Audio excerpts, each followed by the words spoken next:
Bom, os irmãos perceberam que ficou muito claro aqui o que está escrito em Gênesis capítulo 2, versículo de número 7, sobre a constituição do homem. Deus formou o homem do pó da terra, o corpo, basar, corpo. Soprou Nishamá. Só que lá em Zacarias capítulo 12, versículo de número 1, além de Deus ter formado o corpo, e ele usa o mesmo verbo yotzer, da raiz yatzar, que dá a ideia de modelar, de formar, ele forma também o espírito ruach e coloca dentro do homem. Está escrito isso.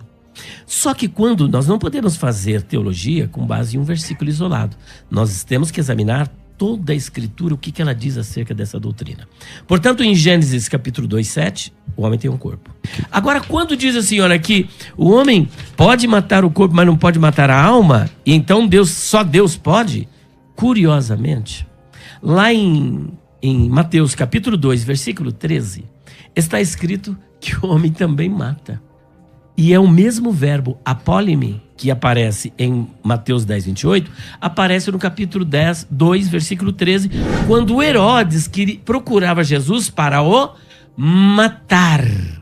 Logo, esse matar ali, que está dizendo que Deus pode, uma coisa é Deus poder, outra coisa é o texto dizer assim, que ele vai fazer, que ele vai matar e no seu conceito aniquilar. O texto não está dizendo que ele irá aniquilar, está dizendo que ele pode. Uma coisa é você poder e outra coisa é você fazer. Carlos, contigo.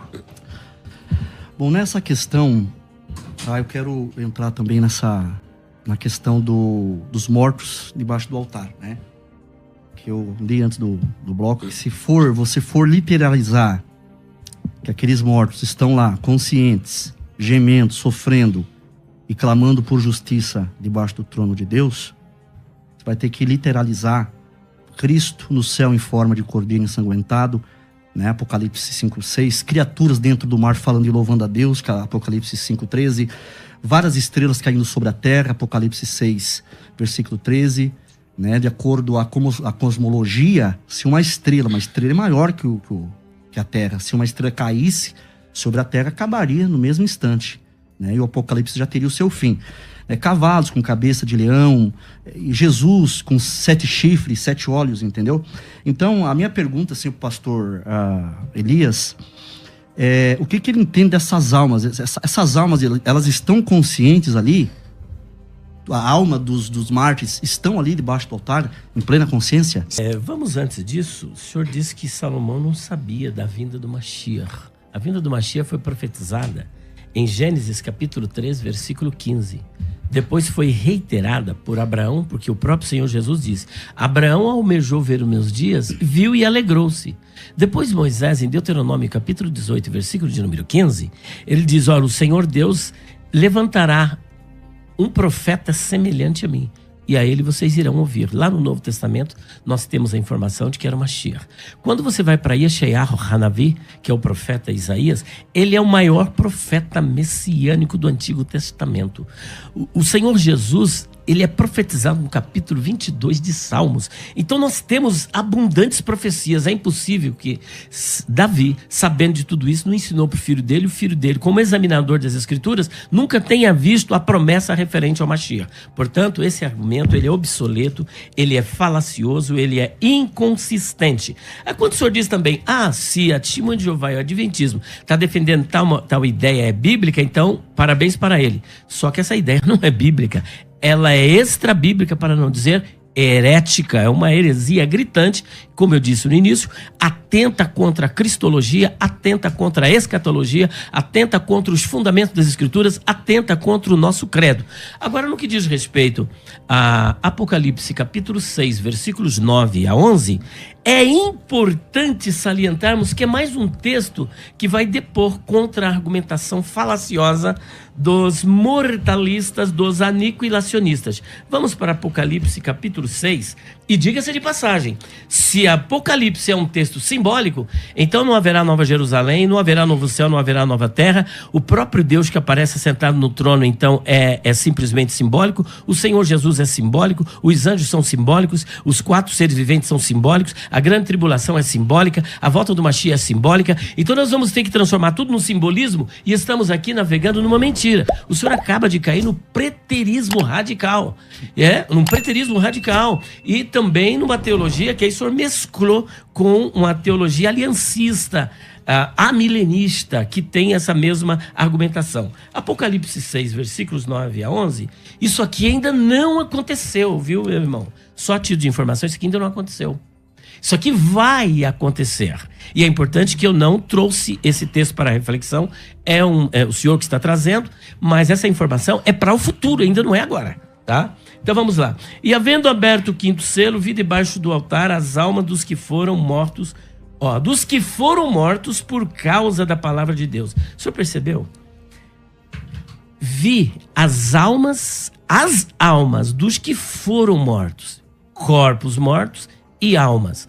Altar de Deus é uma expressão para falar de um lugar de bem-aventurança, como o seio de Abraão, estar com Cristo, terceiro céu, paraíso, são sinônimos para falar de um local de bem-aventurança. De acordo com o texto, eles estão conscientes? Estão conscientes. E a consciência da alma, depois eu quero falar sobre o castigo das almas ímpias. O pastor fala então que as almas debaixo do altar de Apocalipse 6:9 é literal. Elas estão debaixo. Tá. Estarão. Lá, elas estarão. Estarão. Lá não debaixo estão ainda. do trono de Deus. Essas daqui estarão, porque são mortos na grande tribulação. São mártires. São mártires da grande mártires tribulação. da grande tribulação. E elas estão lá o quê? Clamando. Estarão. Estarão lá o pastor fala que elas estarão no lugar intermediário. Estado intermediário. Nós defendemos estado intermediário. Tipo num paraíso. Paraíso, justamente. Então elas estão clamando. Estarão lá clamando num paraíso.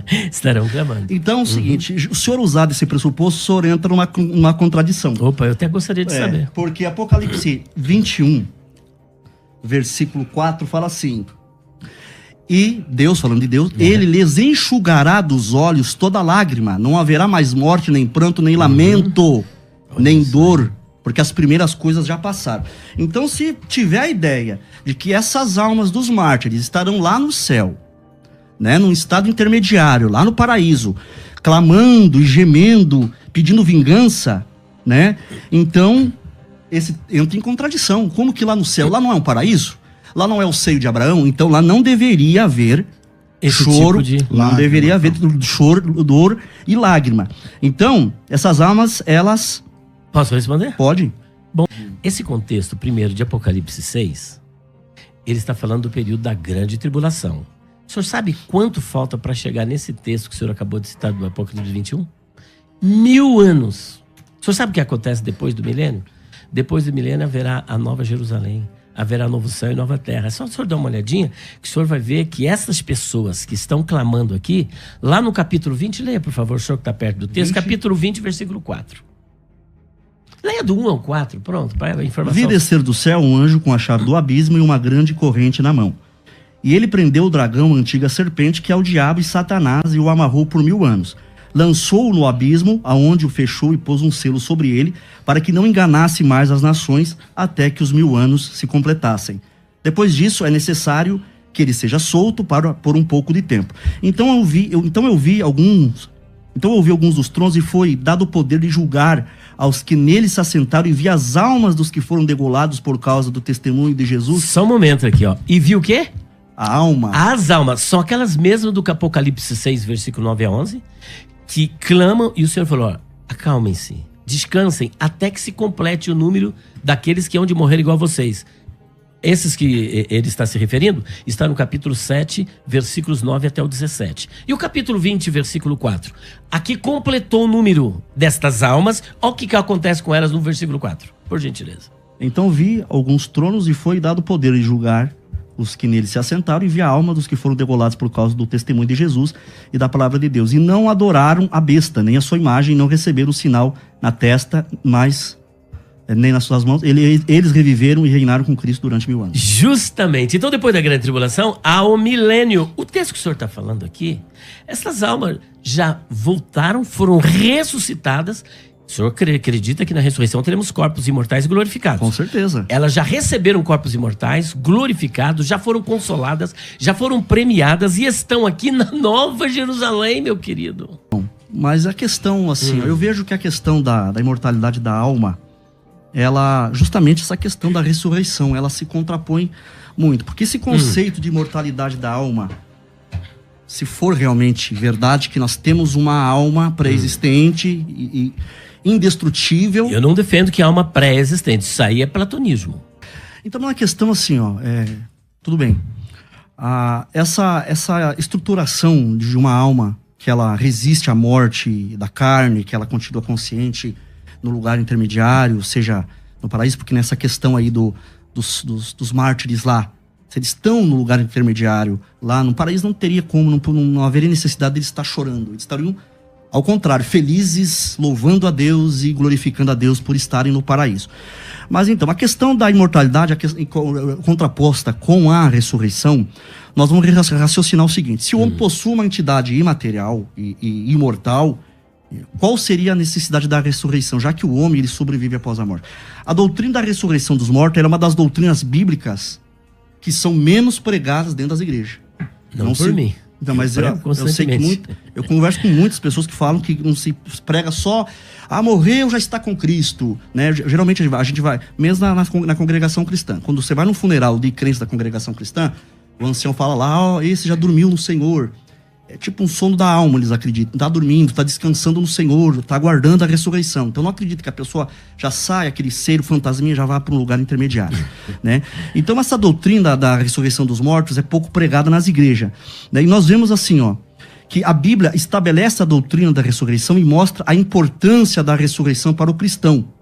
Porque do ponto de vista bíblico, a vida futura só pode ser alcançada pela ressurreição. Não tem como a pessoa já morrer hoje e já está com o Senhor, ou se morrer, o ímpio já está lá no lugar, já recebendo já uns castiguinhos antes de chegar à última ressurreição. Então, portanto, é realmente difícil ver qualquer utilidade e significância na ressurreição, se nós seguirmos essa ideia da vida após a morte. Porque se o homem recebe a sua recompensa quando a morte vem e desfruta de toda a felicidade celestial, né, já na ocasião dele morrer, ele já recebe uma ida para o paraíso, ficar lá todo contente com Jesus e com os anjos, né?